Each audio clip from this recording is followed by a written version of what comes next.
Hello, welcome back to Just Carve Rob. And today we're carving a gnome. A gnome.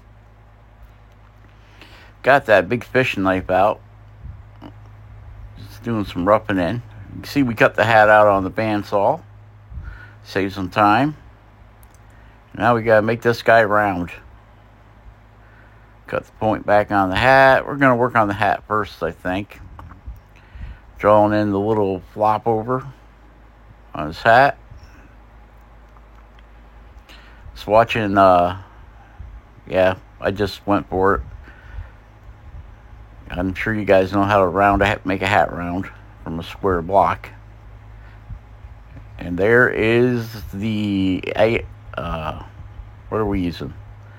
We're using the Apex Forge M6, I think it is, with the Dremel whip with the Kutzall flame burr. And we got the hat basically in the round. And we're just going to remove some wood down alongside the face. It's not going to have eyes. So you can see we got the hat drooped way down on each side of the nose. Like the hat's covering his eyes.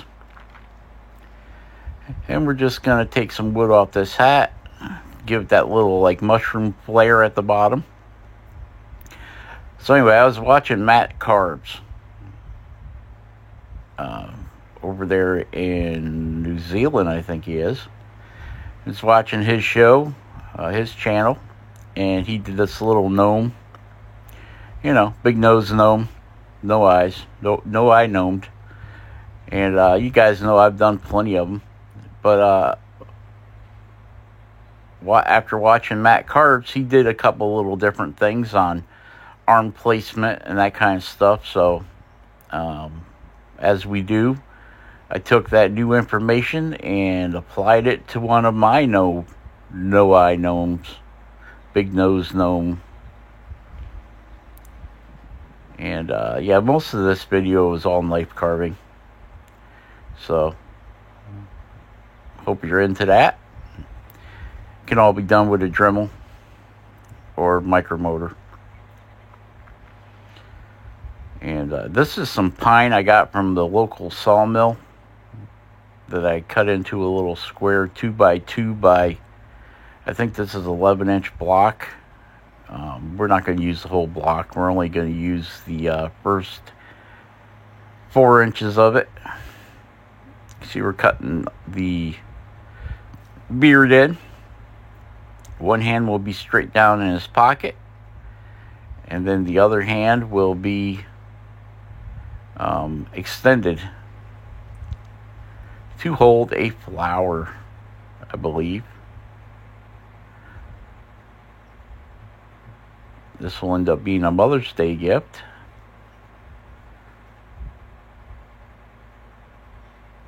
And we're chipping in there where the foot is. We're just going to kind of bounce all over this carving. We're using the 2.5-inch OCC knife. If anybody's interested. And I'm just kind of marking where things are going to be. And there's his beard. Get that other arm. We start cutting that other arm in. That'll be the arm that's extended so that he can hold the flower. And you can see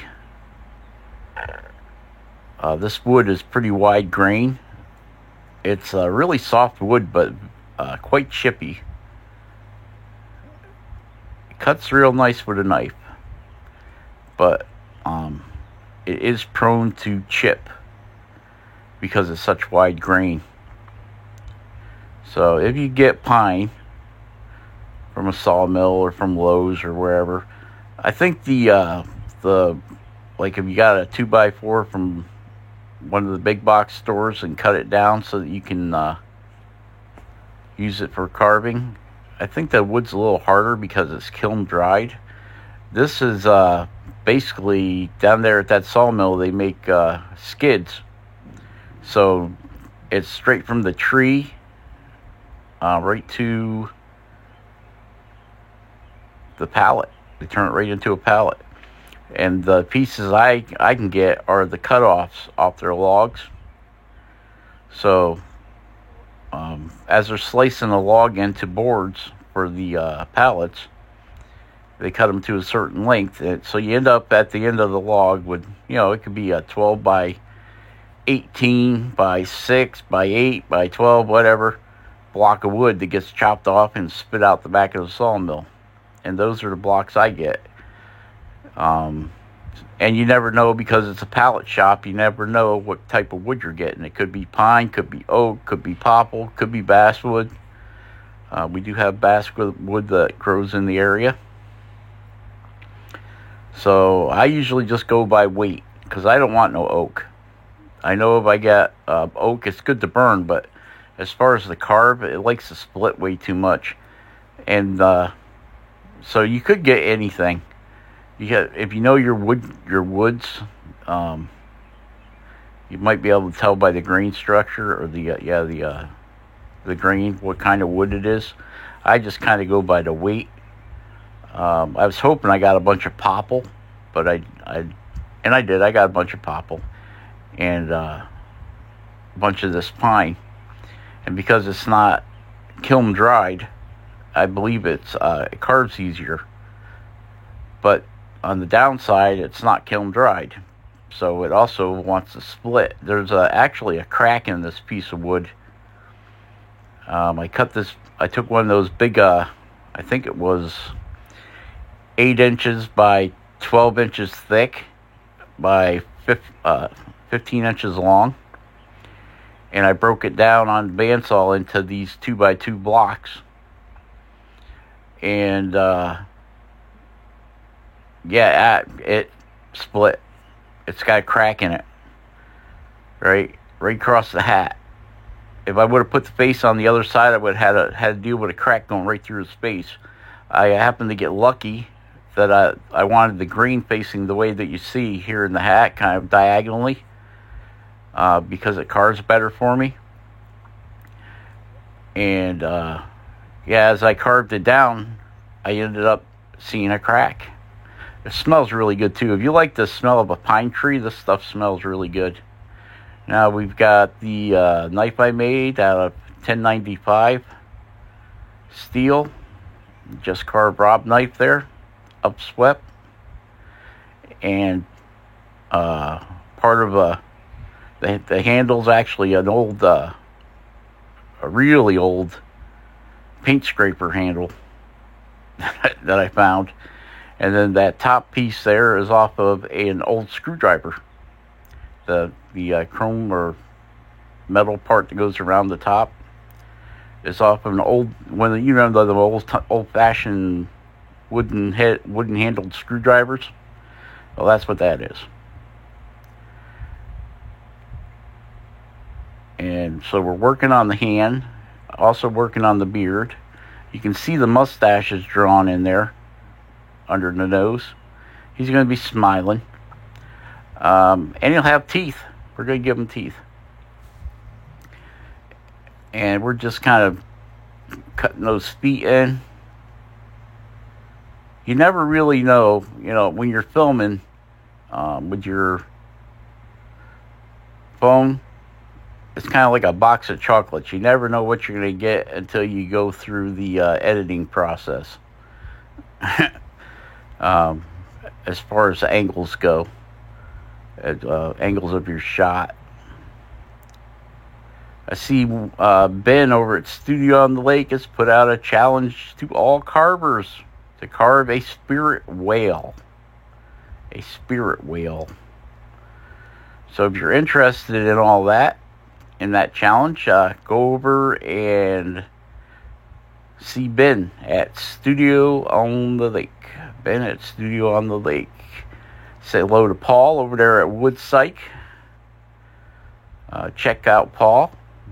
He's doing some cool wood spirits over there. And he likes using found wood, like ponderosa pine and that stuff that's in his area. So make sure you check out Paul over at Woodsyke. And if I can find the link to his site, I'll leave it in the description below. Say hello to Dan Carpio, Carpio, Dan Carpio. Dan's a whittler. Got a good channel. Go over and check out. He just did the Mario Brothers. The Super Mario Brothers. So go over and check out Dan's channel. Sean Brooks at Pen on Fire. Of course, Matt Carves. Go over and check out Matt. He's the one that kind of inspired me to make one of these little gnomes.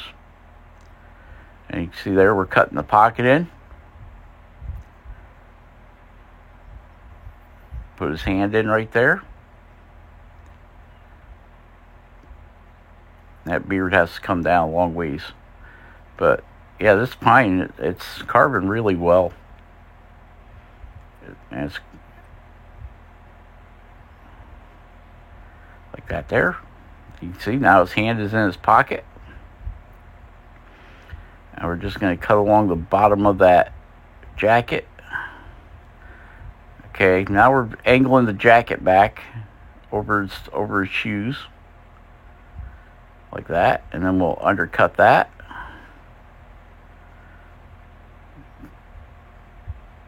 And bring the shoe down a little bit more. And we'll work our way right around it.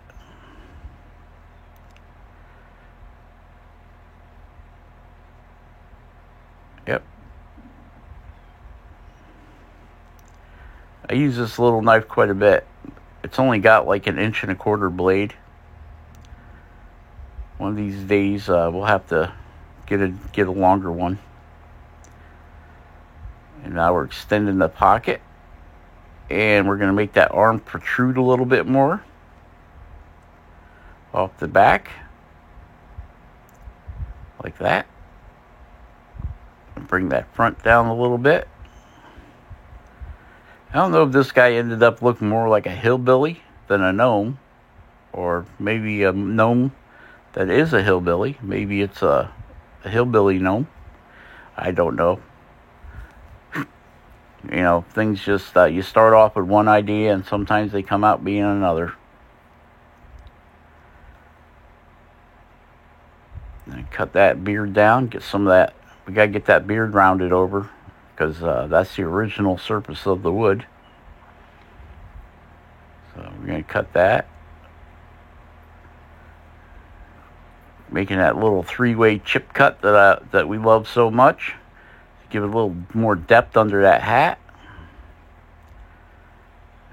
Over there too.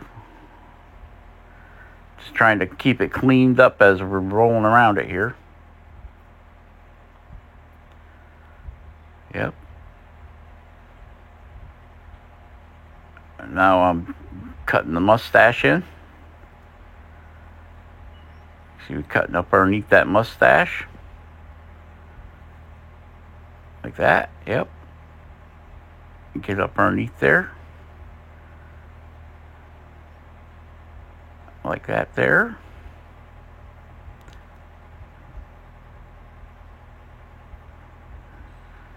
Same thing, I'm going underneath there, making that deeper. Give it a little shadow under the mustache. And now we're rounding the mustache over. So we're making the barrel of the mouth. So the sides of the mustache will be in deep and then it will roll out to the front. See? That's what I've shown you there with the knife. We're rolling that mustache around because your face is not flat. I mean, you could go ahead and leave it flat if you want to. This is a fantasy guy. You know, he doesn't have to have real characteristics, which, you know, he don't. You can see we're shaving up underneath that mustache. Like that, yep. I think we lost some of the footage when I was cutting the mustache or the beard hairs in, but that's no great loss. So you guys know how to make beard hairs.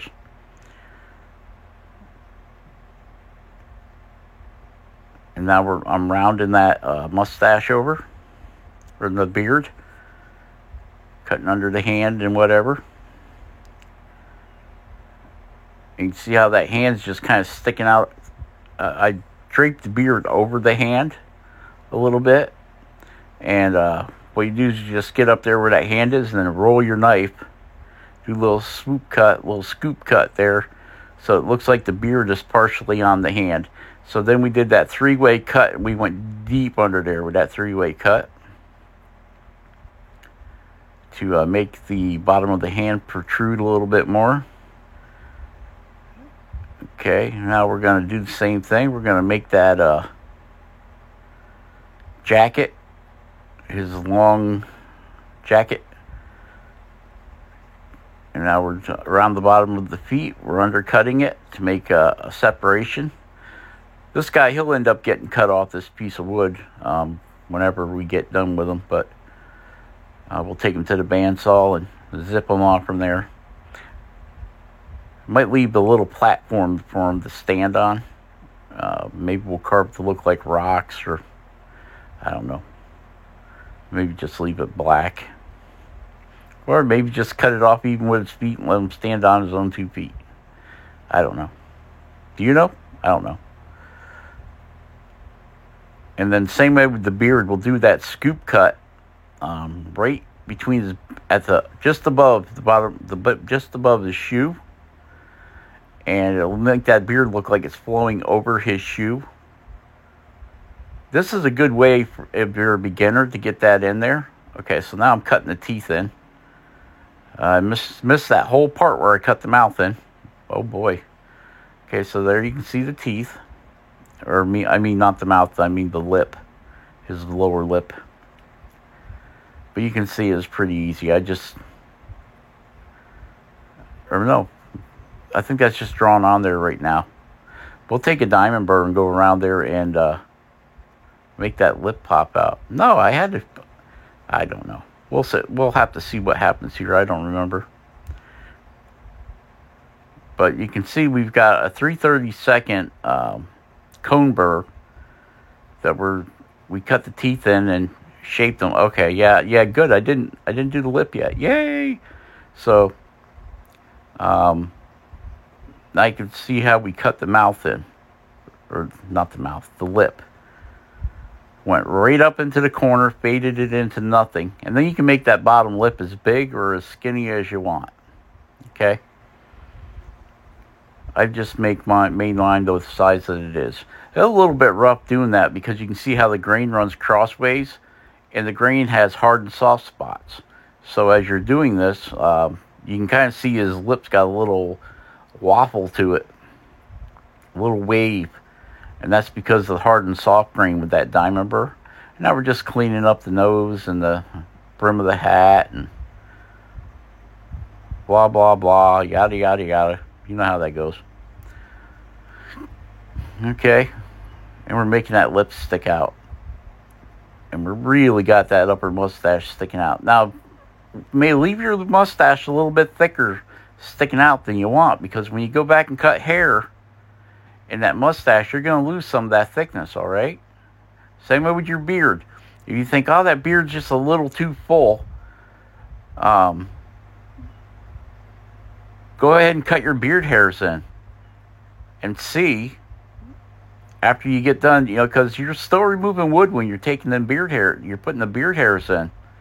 If you're using a V tool or like a cone burr in your Dremel, or a inverted cone burr, okay, or like a dovetail burr, you're going to be peeling away some wood. And hey, if you still think it looks too full, you can always cut more off, but you can't add it back on. So just keep that in mind. You want to keep some things you don't want to take right to the size you want, because you're going to lose a little mash yet when you start hitting it with that cutting the hairs in. So we're putting 3 fingers on this hand. And we have a small scribing burr, 3/32 shank. And we just cut those fingers in. Now we got the diamond, and we're going back and rounding them over. Smooth them off. You don't have to. It's just what I'm doing. Just like that. So you see that beard is really full. But I've got things I'm going to do to this that's going to remove more material. So it's not going to be that big and fluffy puffy when it's all said and done. And then I got to drill a hole in his hand for the flower. And I'll tell you, one of the hard things to carve is a really small flower. Oh boy. So, but we did it.